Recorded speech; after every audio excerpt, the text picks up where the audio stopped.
Welcome to the Byron Center Chamber of Commerce webinar series, Call on Your Chamber. Today's topic is coping with the impacts of COVID-19 on you, your family, and your business. I want to take a moment to thank everyone for being here. We know there's a lot of information out there and to help you through this difficult time, and we appreciate that you find value in what we want to share with you. As we go along, please feel free to send any questions you have through the button on your screen, and our presenter will answer them before we leave today. I'd like to give a shout out to our strategic partners that you'll see on your screen. These are the businesses that have invested in the Chamber and in the community. Without their support, we could not continue to offer thoughtful programming like these webinars and offer support to the community. We're pleased to offer video sponsorships for our webinars. Today's sponsor is Hugs Ranch. I now introduce you to Lisa Carter, the director at Hugs Ranch. Thank you for inviting us to share about the ranch. We really appreciate it. With these unusual circumstances, it's hard for all of us to run our businesses like normal. But we started back in 2006, and HUG stands for Hope, Understanding, Guidance, and Support. Our goal is to reach out to children and families who struggle with social, emotional, and mental health with sharing the love of Jesus and horse therapy. And the way that works is we utilize the horses to do different challenges. We have spiritual challenges to build their self-confidence, their self-esteem, their self-worth, and their trust.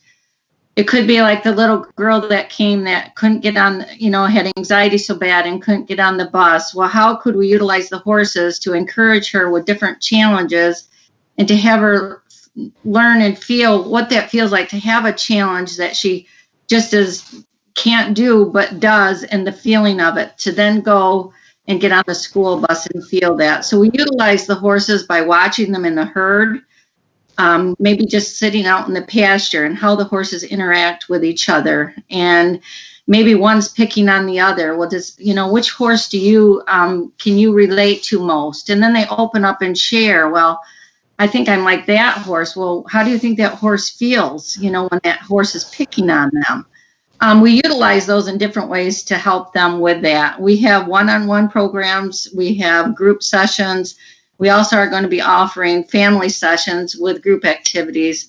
Jill and I, the co-founders, just got certified in equine therapy and with the OK Corral series. So we're excited with our new programs for the summer. But with us not being able to be open and running, we have some new ideas to reach out to the children in the time being. And that will be on our website probably within the next week. So if you can check out our website at www.hugsranch.org. And thank you so much. Thank you so much, Lisa. Thank you for all the hard work that you do to help these kids overcome their fears and difficulties. I think that what you're doing is amazing work. So yes, we'd love to reach out and get more support for your organization. Just visit that website, and it'll also be linked on our website as well. So thank you for taking the time to be here. Yes, thank you very much. I'd now like to introduce you to today's presenter, Lyle Labardee. Lyle has spent more than 25 years helping individuals and organizations throughout our nation recover from large-scale national and man-made disasters.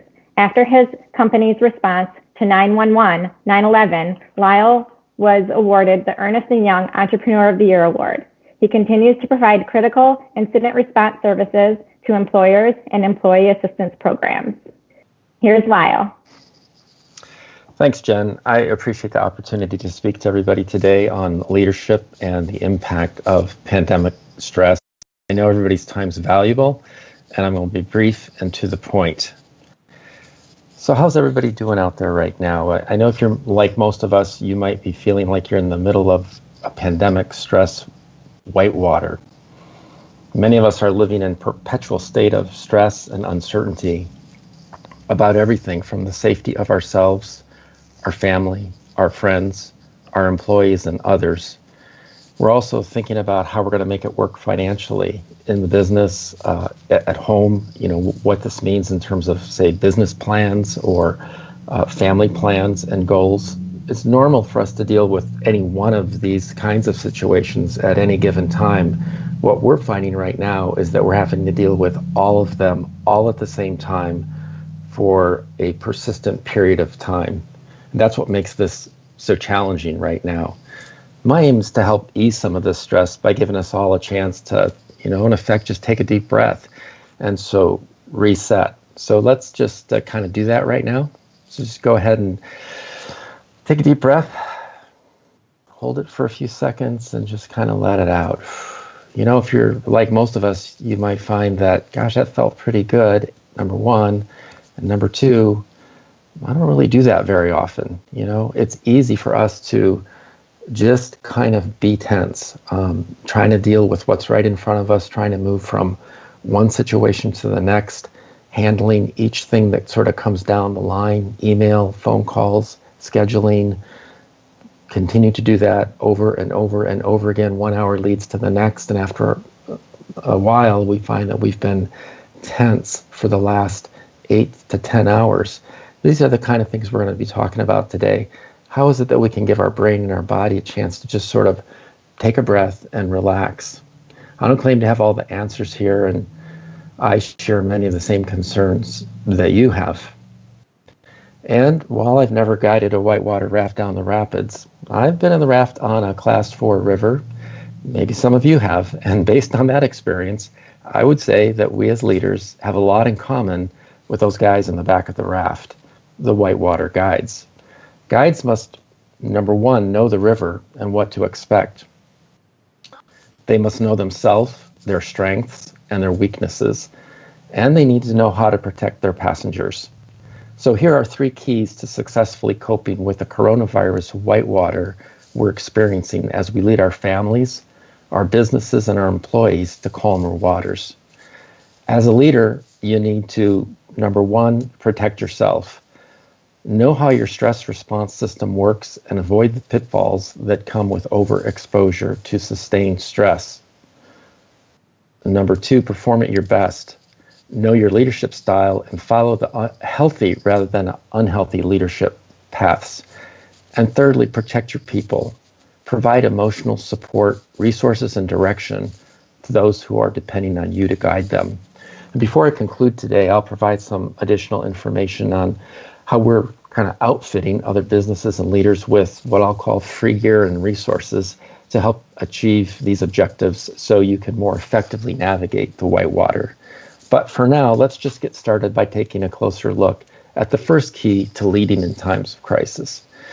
Number 1, protect yourself so you can be at your best and protect others. Protecting yourself begins with understanding and respecting 2 things. 1, your own stress response system, and 2, the intensity of the pandemic stress whitewater we're all in right now. It's not class 3, 4, or even 5, which is pretty serious. It's way more than that. In fact, it's barely navigable for a lot of people. But like whitewater guides and first responders, your first responsibility is to take care of yourself so you can take care of those depending on you. So whether you're a firefighter on the first entry team responding to a house fire, like this person, or sitting next to a child on the plane when the oxygen masks drop from the overhead, your first responsibility is to make sure your mask is secure so you don't need to be rescued and you can complete your mission. So in order to protect yourself from pandemic stress, you have to know what it is and how your body responds to stress. So pandemic stress results from prolonged exposure to life-threatening danger, social isolation, and economic uncertainty.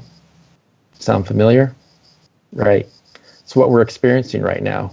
This overwhelms the stress response system and decreases our mental, emotional, and physical functioning. So we can best understand the impact of pandemic stress and how to counter it by first understanding how we normally process stressful situations. So, for example, in order to survive the dangers present in life, we must have an efficiently operating nervous system. And it's a 2-channel system like this, making it simple. The channel that helps us stay in a relaxed and restful mode is called our parasympathetic system, but we'll keep it simple and call it our relaxed channel. getting regular exercise, eating a balanced diet, maintaining healthy sleeping patterns, and practicing relaxation strategies like mindfulness helps us stay in the relaxed mode, which is where we do our best thinking and planning, which is what's needed these days, right? The channel that activates our fight, flight, freeze response is our sympathetic channel. We'll call this channel our alert channel. Looks like this. Our alert channel enables us to respond with what's needed to survive in the face of life-threatening danger, and it's always ready. It supports survival at all costs. It can save our life, but it also overrides executive thinking and planning. So when we're operating at our best and we make constant, almost effortless back and forth adjustments between functioning in our relaxed mode and our alert mode, we exercise resilience. And it looks like this. Looks pretty good, right? Nice and balanced. So what's the problem? Where do we run into trouble? Well, our alert channel was not designed to be activated for a sustained period of time. So prolonged exposure to unresolved stressors, such as that caused by pandemics, creates this stress overload. And that looks like this. Efforts to address and resolve the danger are less effective when the danger is not limited in time and space to a specific stressor. So prolonged exposure results in overactivation of our alert channel and decreased activation of functions associated with the relaxed channel, like problem solving and emotional regulation. So here's where it gets difficult. We are experiencing overexposure to stressful situations that can't be immediately resolved. Our stress response system becomes overactivated, and the skills that we need to solve problems and make plans and figure out what we're going to do next become decreased. So we find that we actually have decreased problem-solving skills. We might be distractible, absent-minded. We might have spouses that are speaking to us about our inattentiveness. We might have actually even poor short-term recall or forgetfulness. We might be a little more edgy and irritable and angry. We might find that we're more emotional than we normally are. And ultimately, we have decreased collaboration for teamwork. And then there are secondary stressors that start developing, which I'll talk about in a second. But these are the kind of things that you want to sort of look for in yourself, maybe your employees, family members. These would be normal reactions to a very stressful and abnormal situation that we're all going through. This is further made worse when we compensate for this stress that we're experiencing by using, say, quick fixes and patch-throughs, which provide relief and some form of relaxation. These quick fixes might include drinking a little more, using drugs, maybe overeating, maybe obsessing, or avoiding things, and the list goes on. So these approaches, relieve stress for brief moments, but add to the overall stress load. So for example, increased alcohol use can lead to decreased performance in work and life, job performance issues, and more stress. I think this is going to become, frankly, an increasing problem while we have many workers working from home and experiencing sustained stress and having easy access to alcohol in the house. This is something that I think will need to be addressed in some ways for some people more than it ever has had to be addressed in the past, just because we're all trying to find ways to deal with very stressful circumstances. So it's going to be important for employers and business leaders to just understand and be aware of how stress shows up, how people react to it, and what we can do to help people through this and deal with this in positive and healthy ways, not dysfunctional ways. We can also learn a few lessons from those who most routinely manage the potential for stress overload. So for example, firefighters and rescue personnel reduce the potential for overloading their stress response system by demobilizing. So demobilization is a process where first and rescue crews on an extended effort or house fire take time to gradually transition from intense rescue efforts to recovery and return to active duty. So demobilization provides first responders with an opportunity to talk about what just happened using their language skills, and in this process, actually reactivate their relaxed channel. In time here today, we're going to see how use of language skills are central to reactivating the relaxed channel, where we not only relax, but we actually do our best thinking, and we're able to creatively problem solve and sort of unwind. So you'll want to watch for signs and symptoms of stress overload in yourself and those you are leading.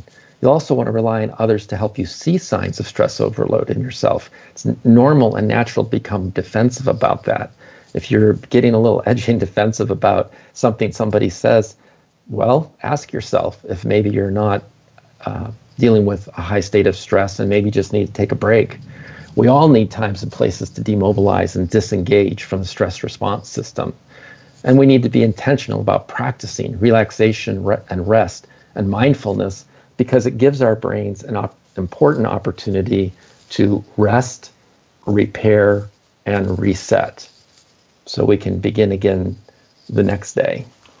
So now let's look at the second key to leading in times of crisis, and that would be to perform at your best. So number one, protect yourself.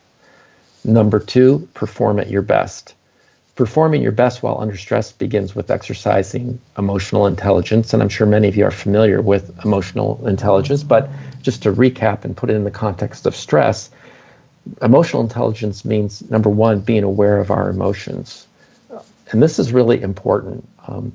Our emotions serve as signals indicating what we should pay attention to. To suppress our feelings is to ignore indicators that inform next steps. Lots of us learned early on in life that emotions can kind of get in the way, and they're kind of bad emotions are really bad and we shouldn't pay attention to them or have them. Well, actually, emotions are value neutral. They simply serve to indicate what's important and what we should pay attention to. So while we don't want to necessarily engage in the expression of emotions, we do want to be aware of them. Being aware of them and putting words to them, like I'm angry, I'm feeling hurt, I'm really concerned right now, etc., allow us to actually regulate our emotions, which is really important, obviously, in a stressful situation. So using the language centers of our brain to put words to emotions and identify emotions actually helps us control our emotions, and it helps us be aware of what other people are feeling. And when we can do that not only for ourselves, but for others, in the form of comments like, it looks like you're feeling really stressed right now, or it sounds like you're pretty angry about that, actually enables others to feel grounded and connected with us, which then makes it easier for us to collaborate together and work together. If the folks you're working with, or employees or spouses or kids, feel disconnected from you at the emotional level, they're not going to feel connected, and it's going to be more difficult to work together as a team around what needs to happen next. This is why emotional intelligence is so hugely important in leadership at organizations throughout the world today. So in the same way it's important to be aware of our emotions, it's also important to be aware of our leadership styles, as this also impacts those we lead. And we're not all the same here. One way to examine leadership styles is through the use of the Enneagram. Many of you are familiar with that. It's an assessment. It could be used as a leadership assessment tool, and it's based on 9 types, which dates back thousands of years. This is just one of many different types of assessment tools. And this slide here, you'll see I randomly picked 5. We'll focus briefly on just 3 of them to show that whatever your type or personality trait might be as a leader, we all operate with a double-edged sword, meaning our greatest strength can sometimes be our greatest weakness, especially in times of high stress. Very important for you as a leader to recognize this. Let's just look at a few of them. So, for example, the achiever. So, at their best, the achiever is a person who's a team builder, a go-getter. On an average day, they're pretty industrious. But on a bad day, a person who's a great achiever can also start isolating and disconnecting from others around them. If that's you, then you want to be aware of that and get reconnected with people and not become detached from the people who are depending on you to guide them. Let's take a quick look at the challenger, for example. At their best, challengers are resilient, tough-minded, self-confident. But when things become very stressful and challengers are really under it, they could become domineering and directive, which ends up alienating people. Not good when you're trying to lead them. And lastly, let's just look at the guardian real quick. At their best, the guardian type is compassionate. They're well prepared. But when they get really stressed out, they become hypervigilant, and that can be problematic. So whatever type you may be, and again, you might be a type I haven't talked about, and you may be a great leader. You just want to be aware of these early behavioral indicators that inform you that you're moving in the wrong direction and you want to move back in the other direction. When we're under stress, we tend to kind of push on the gas pedal a little harder. If we're moving in the wrong direction, that could be a bad thing. So let's wrap up and look by looking at the third key to leading in times of crisis, protecting your people. Protecting your people begins with protecting yourself and performing at your best. You can't protect your people if you haven't put your own mask on first, right? And you're not performing at your best. So that's why these two, protecting yourself and performing at your best, come first. Lastly, protecting your people. Additionally, you'll want to help them use their relaxed channel as much as possible, because remember what I said earlier, that when we're in our relaxed channel, not in the alert channel, we actually do our best thinking and we're best able to deal with the stress at hand.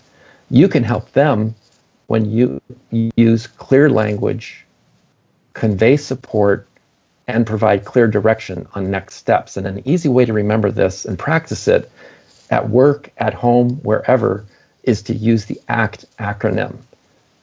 So ACT, A, acknowledge. Acknowledge what you, your family, your employees are experiencing.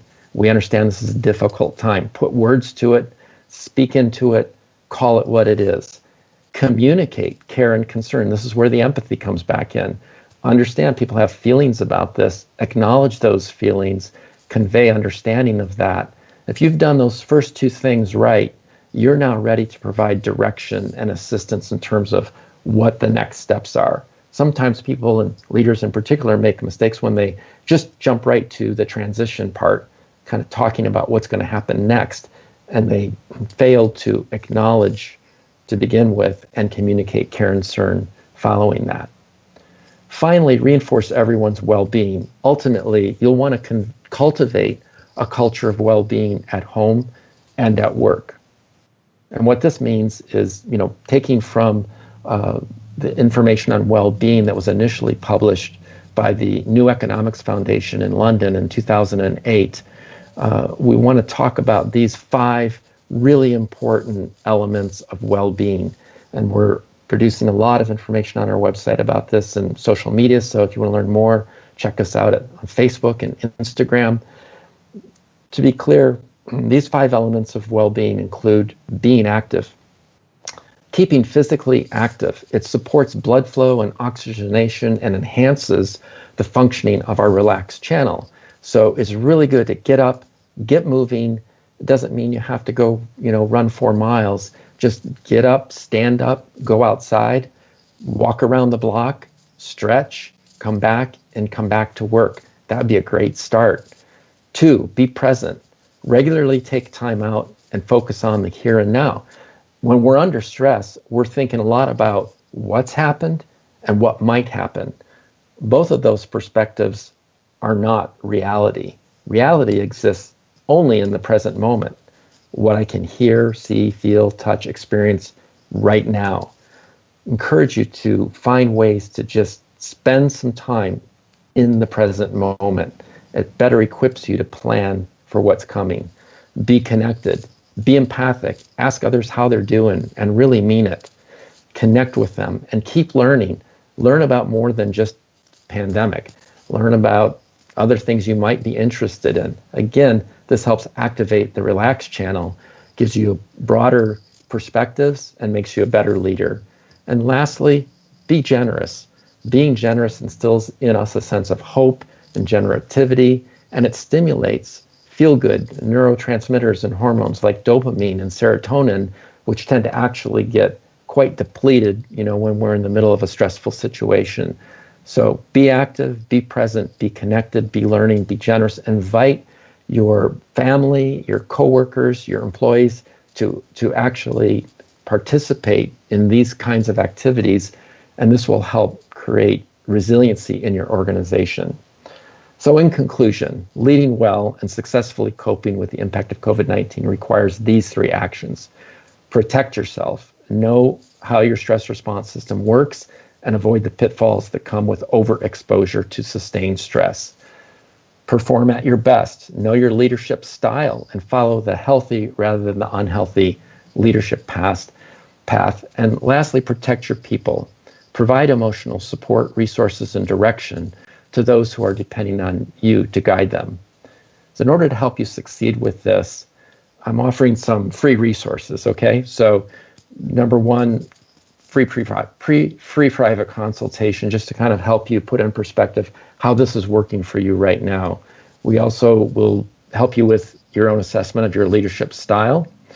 And then third, we'll provide you, your family, and those that you are serving with free access to our Way Forward app for 30 days that gives all individuals a chance to access lots of resources online, take their own assessment, get feedback and guidance and direction on how to practice relaxation, how to deal with the stress that they are experiencing personally. So it's a very personalized experience, and we'll talk more about that if you're interested, and I can provide you with some more details on that. But that's what we have there for you. Feel free to give us a call at 616-499-4711 and let us know if we can help you with any of that, and we'd be delighted to help you, Ken. So hope you found this information to be helpful, and I look forward to serving you in any way that I can. So I'll turn it over to Bill and Jennifer, and thanks for your time.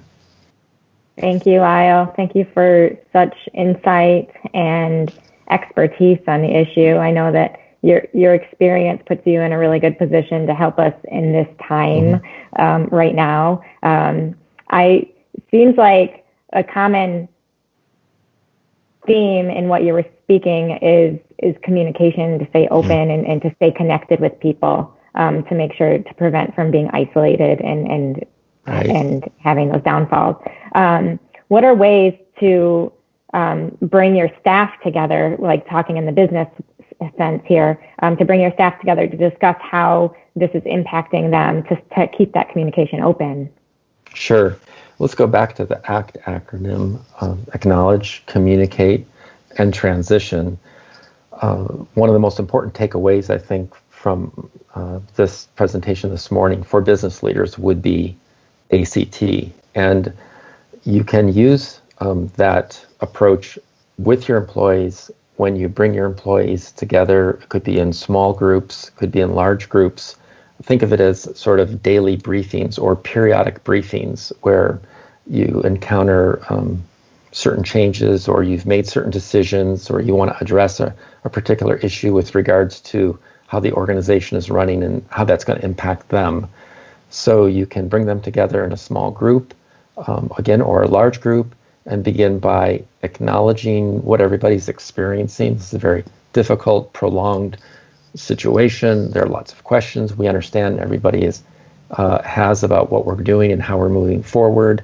Want to let you know that we care about how you're doing, and we understand this is impacting your family, and we'd like to let you know today what we're thinking in terms of next steps in regards to such and such.